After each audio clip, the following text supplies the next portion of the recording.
arrivé au bout d'un cycle. C'est ce que j'appellerais le cycle de l'hyperconsommation déraisonnable et déraisonnée. C'est-à-dire que là, c'était combien de paires de chaussures est-ce que je peux avoir, combien de sacs je peux avoir, combien de... Alors dans certaines catégories du jeu, ça dépend des moyens qu'on a, mais on pouvait vraiment aller vers des espèces de stockage en fait, de produits inutiles. Donc ça, je crois que ce cycle-là, il s'est cassé. Et là, il y a une responsabilité, vous m'avez parlé un peu de l'industrie du luxe, il y a une responsabilité fondamentale d'être pionnière et innovante dans le domaine. Et qu'en fait, ça ne va pas être une espèce de répétition de toujours la même chose, mais au contraire d'innovation permanente.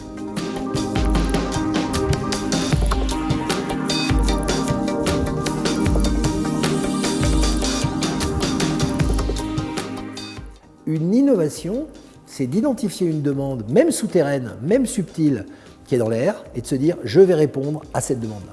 Donc on écoute les signaux forts et les signaux faibles. Il faut beaucoup écouter aujourd'hui des signaux forts de destruction, il faut repérer les toutes petites graines, les signaux faibles justement du monde d'après, en se disant qu'il ne sera pas forcément révolutionnaire, comme je l'appelle, d'un coup, mais sur une tendance longue, il va y avoir des transformations de consommation.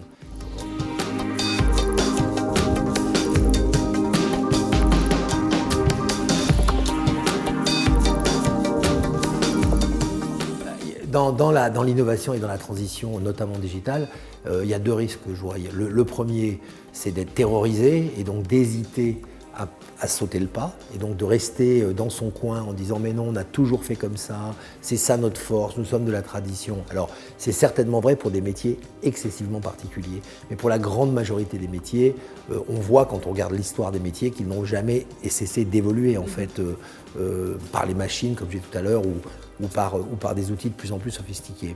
Donc le numérique ne fera pas exception. Puis la deuxième autre tendance, c'est de dire « Ouh là là, au contraire, plus rien ne sera jamais comme avant, donc poubelle sur l'expérience d'avant et jetons-nous dans les nouvelles, dans le grand bain ». Je crois que la raison, c'est un peu les deux. Il faut avoir gardé ses racines de savoir-faire pour déployer ses ailes numériques. Il faut pas...